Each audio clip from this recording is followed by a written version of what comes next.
Bonjour et bienvenue chez Seb l'Aquariophile. Je suis heureux de vous retrouver chez Jean-Michel, ce grand passionné de crevettes d'ornement qui nous fait le plaisir de nous accueillir dans sa fish room. Et pour ce nouvel épisode, nous allons faire le point sur ses installations, ses pensionnaires, voir comment il maintient et alimente ses crevettes. Alors sans plus attendre, je vous laisse en compagnie de Jean-Michel pour la passion des crevettes 2. Bon bah salut Jean-Michel. Bonjour Seb. Eh ben ça fait plaisir de se revoir. Écoute, j'ai regardé, je crois que ça fait 2 ans. Déjà. Ouais, ça fait 2 ans qu'on avait tourné le premier La Passion des crevettes. Ouais. Et puis bah ça me fait plaisir. Passe vite, hein. Bah ouais c'est cool. Et puis du coup, bah on est là aujourd'hui pour voir l'évolution, voir ce qui s'est passé depuis 2 ans. J'ai restructuré un petit peu les bacs différemment. J'ai essayé de séparer par espèce pour voir un petit peu ce que ça donnait, parce que comme je n'avais pas d'infos, toutes les infos que j'ai, le peu d'infos que j'ai, c'est mes recherches en fait. Sur les forums on trouve vraiment de tout et son contraire, donc c'est pas facile. J'ai essayé de séparer tout ce qui était panda et panda blue dans un bac spécifique. Tout ce qui était Blue Bolt dans un autre bac, hein. J'ai ensemencé ces 2 bacs avec une dizaine d'individus au départ, comme je le fais à chaque fois pour tous mes bacs. Donc je m'aperçois, si on rentre un petit peu dans le détail, que quand on met des Blue Bolt, ça nous sort pratiquement que des Blue Bolt et des Red Bolt. Voilà, donc il y a forcément le gène des deux dans... Des Red Bolt? Ouais, des Red Bolt. Donc voilà, elles sont rosées. C'est l'équivalent Blue Bolt, mais du côté rouge. Enfin, tout ça c'est pareil, ce sont mes déductions, mais bon, je pense que je suis à peu près dans la vérité. Et puis mon groupe de pandas, bon alors les pandas, ça me sort un petit peu de tout, ça me sort des King Kong bien sûr, enfin toute la lignée panda. Et ça me sort également quelques Blue Bolt. Donc voilà, bon, on s'aperçoit que réellement, Panda, Blue Bolt, Red Wine, machin, tout ça c'est bien dans la même famille, c'est bien de la sélection, et que quand on les laisse faire un petit peu, ça reprend un petit peu... ouais, ça reprend la palette de couleurs. Voilà.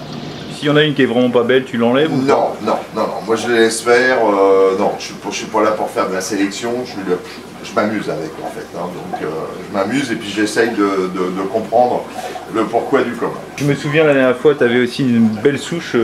La pure Redline. Ouais, et alors celle-là, elle a évolué ou pas? Une souche que je maintiens maintenant depuis ça fait bien 2-3 ans maintenant. Ça a bien évolué. Le bac est ici. Ça ne me sort que de la pure Redline, comme ça m'avait été promis. Le blanc est toujours bien blanc. Le rouge est toujours bien vif, me semblait-il de mémoire, c'était une souche Crimson. Voilà, elles ont leur petit bac dédié et puis elles sont nombreuses, et puis elles sont... Ouais. Elles occupent bien l'espace, quoi, voilà. Et j'ai l'impression, je pense, ne pas me tromper en disant que si on leur donne 2 fois plus de volume, il y aura peut-être 2 fois plus de crevettes. C'est-à-dire qu'il arrive à un stade de concentration où quand il y en a trop, elles s'autorégulent au niveau reproduction. Peut-être je dis une bêtise, mais au-dessus, on retrouve les CRS, Crystal Red Shrimp, qui elles, évidemment, ont aussi leur bac dédié, donc voilà, elles ne sont qu'entre elles. Et alors, j'avais ensemencé ces 2 bacs en même temps, puisque je m'étais dit, je vais essayer justement de voir si je ne mets que de la rouge, voir ce que ça donne par rapport à la pure Redline. Et il me semble que ça se passe plutôt pas mal, puisque en fait ça ne me sort que de la rouge, que de la CRS. Il n'y a pas une CBS dedans, il n'y a pas une Snow non plus, bizarrement. Voilà. En tout cas, tes vagues, ils sont toujours aussi sympas parce que franchement, Si j'étais une crevette, je pense que je serais heureux dans l'aquarium. Ouais, non mais c'est vrai, c'est des bacs de, des bacs de combien de litres là Oh, ça fait une quarantaine de litres, hein, mais c'est vrai que j'essaye qu'elle soit le mieux possible, quoi. Bon, si on maintient des animaux, c'est pour leur bonheur, quoi, hein. Bon, bien évidemment un petit peu pour le nôtre. Et là, tu as quand même de la cristal black. Alors là, j'ai de la cristal black, ouais, tout à fait. Là, c'est le bac dédié au cristal black. Alors, bon, ben voilà, là pour l'instant, c'est pareil, je ne fais pas de sélection. Ça m'a sorti évidemment quelques rouges. Bon, ben voilà, on sait que la black sort des rouges, on sait que la rouge sort de la black, hein, ça c'est relativement classique. Et je vois même au-dessus, bah, t'as mis même de la pistia, je vois. Ouais, là je suis presque envahi, j'enlève régulièrement de la pistia, qui se plaît énormément bien. Il y a des salades qui font 15 cm de diamètre. Ouais, alors l'avantage de ces pistias, c'est que c'est un petit système racinaire qui est quand même intéressant. Pour les crevettes tout à fait, pour les juvéniles, ça leur fait des cachettes pas possibles. Ouais, c'est génial. Et puis bah, c'est aussi une pompe à nitrate, donc voilà, quoi. J'ai un petit peu de Vallisneria que j'ai mis, c'est un ou deux pieds que j'ai récupéré à droite à gauche, ce que j'appelais des naines, mais bon, on s'aperçoit que voilà, là pour le coup, les naines, dès qu'elles ont de l'espace, elles se font plaisir. Voilà, ça monte, hein, mais autrement ça se reproduit bien par stolon, et ça, il n'y a aucun souci.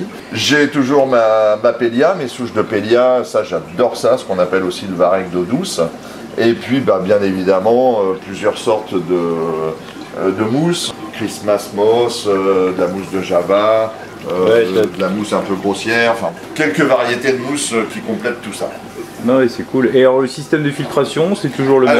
Ouais, le système de filtration, c'est toujours les mêmes parce que ça m'apporte exactement ce que je veux. Ce sont en fait des filtres exhausteurs, c'est ce style de filtre. En fait, je les ai customisés moi en mettant un coude à la sortie de l'exhausteur. Enfin bon, j'ai évidemment changé les tuyaux. Je rajoute un coude et en fait, je rallonge la sortie de l'exhausteur pratiquement de la longueur du bac. Ça fait que je prends l'eau au fond du bac et je ramène l'eau filtrée à l'avant du bac, ce qui permet d'avoir un circuit. Une belle circulation d'eau. Voilà, une belle circulation d'eau. Et je sais que tout mon bac est bien filtré sur toute sa longueur. Et je vois les chauffages, là, t'as réussi à trouver ceux que tu voulais? C'est ceux-là que tu voulais? Ouais. De chez Aquael? Ouais, tout à fait. Et pourquoi tu aimes bien ces chauffages-là, toi? Bah écoute, ils sont précis au niveau réglage. On peut régler au degré près. C'est vrai que ça prend pas beaucoup de place, hein. Ils sont vraiment dans le fond. Ils sont complètement électroniques, donc on voit exactement la température demandée dans le bac. On voit si la température est en dessous ou au-dessus de celle demandée.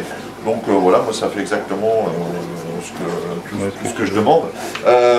Petite précision d'ailleurs par rapport à la première vidéo. Donc j'ai vu pas mal de questions qui revenaient dans les commentaires. Et au niveau de la température, toutes mes crevettes sont maintenues à 23 degrés. C'est la température que moi j'estime optimale pour les crevettes. De toute façon, la température conseillée, et moi c'est celle que j'applique depuis des années, et voilà, tout se passe bien à 23 degrés. Donc tous mes bacs à crevettes sont à 23 degrés. Et en termes d'alimentation, c'est toujours... Alors alimentation, on ne change pas une équipe qui gagne. Je leur donne régulièrement, donc tous les jours, le fameux Novoprone de chez JBL, hein. C'est des petites granules qui sont bien pratiques parce que ça permet de donner entre guillemets une granule par crevette et par jour. Bon, ça c'est dans la théorie, mais c'est vrai que c'est facile à leur donner. On peut leur en donner puisque là ce matin elles ont quoi. Alors pas trop parce que après je t'ai amené une petite, surprise, je vais t'expliquer. Okay. Bon, alors on va donner sur un bac. Je leur donne toujours dans la coupelle de nourrissage, hein, ça permet que la nourriture ne tombe pas dans le sol. Et tu continues à donner des orties? Oui, bien sûr, là on va rentrer dans la saison. Dans le jardin, je garde précieusement quelques pieds d'ortie. Je récupère les feuilles, je les fais blanchir 2-3 minutes dans l'eau bouillante. Ça permet de les ramollir un petit peu. Et puis je leur mets tel quel la feuille d'ortie dans le bac. Et le lendemain, on n'a plus que la membrure. Voilà. Top. Donc elles ont fait leur boulot et elles ont trouvé la nourriture là où elles se trouvent. Alors justement, j'en profite et je t'ai ramené de la nourriture en fait crevettes. Ouais. Bah, je te laisse les attraper. Hop. Et en fait, j'avais promis à Anthony, en fait, c'est un gars sympa qui les vend sur internet, de te les donner, de te les faire tester. Et tu me diras ce que t'en penses. D'ailleurs, on va même pouvoir en mettre une ou deux pour voir ce que ça dit. Mais il y a plein de goûts, c'est super sympa. Ça me paraît pas mal parce que la texture est bien. Là, je parle un petit peu pour moi, mais pour elle aussi. C'est-à-dire que moi, les pelés comme ça, je leur donne cassés en morceaux en fait. On va donner ça au Blue Bolt. Ouais, puis ça évite aussi les bagarres finalement. Oui, tout à fait. Ouais. Non, mais c'est un peu pour ça. Hein. C'est parce que ça sert à rien. De toute façon, il y en aura pour tout le monde, donc ça sert à rien qu'elles se battent. On va leur mettre. Là, j'ai mis cannelle. Voilà. Cannelle. La cannelle. En plus, ça sent super bon ces trucs. Ouais. J'ai pas goûté encore, mais... Ouais, je suis sûr qu'on peut les goûter sans problème. Oh oui, je pense, parce que c'est forcément des extraits de choses naturelles. Donc on va mettre une petite lolise. On va offrir une petite lolise. Voilà, impeccable. Oui, en plus c'est bien parce que ça se pique dans le sol. Ouais, c'est cool. Et puis dans 5 minutes, tu vas voir, il va y avoir... ça y est, la première est déjà sur place. Mais regarde-moi ça. Ah oui, mais de toute façon... Elle va être alors attends, dans 2 minutes, elle est recouverte de crevettes. Elles savent bien l'odeur que ça, que ça répand. Ouais, ça c'est marrant. En fait, moi, ce qui me plaît, c'est surtout parce que pour faire des images, les lolis, c'est vachement bien. Tu vois, tu ramènes toutes les crevettes au même moment. Elles en auront, et je pense que de toute façon, voilà, hein, quand on dit on va tester, le test il est... L'image parle d'elle-même, je pense que c'est testé et approuvé par les PRL, et que ce sera... elles vont s'entretuer. Je vais en mettre une autre dans les CRS. Là, c'est un aimant. Hein. Et c'est un truc de dingue. Non mais regarde-moi ça, elle est petite. Ça fonctionne. Il n'y a pas besoin de leur donner le mode d'emploi. Et oui, moi ce qui me plaît bien, c'est que ça tient piqué dans le sol. Bah ouais, carrément. Et c'est vrai que c'est sympa, c'est ludique. Bon bah écoute Jean-Michel, en tout cas c'était sympa de me réaccueillir chez toi pour faire le point. Bah écoute, c'est un plaisir. Bah alors pour moi c'est toujours un plaisir. Et puis il me tarde de monter tout ça et puis de montrer tout ça tous les abonnés, donc c'est cool. Bonne journée, à bientôt. Avec plaisir, merci Seb. Salut. Eh bien encore un grand merci à Jean-Michel pour nous avoir fait partager sa passion pour les crevettes. Nous le retrouverons d'ailleurs très rapidement dans un 3e épisode, cette fois-ci consacré à l'entretien de ces aquariums, et nous verrons comment fonctionnent les filtres exhausteurs, la qualité de l'eau, et nous aborderons toutes les étapes de la mise en eau d'un aquarium à crevettes. Voilà, j'espère que vous avez aimé cette vidéo. Si tel est le cas, n'hésitez pas à liker et partager, ou tout simplement vous abonner à ma chaîne pour recevoir les dernières vidéos mises en ligne. Quant à moi, je vous dis à très bientôt sur Seb l'Aquariophile.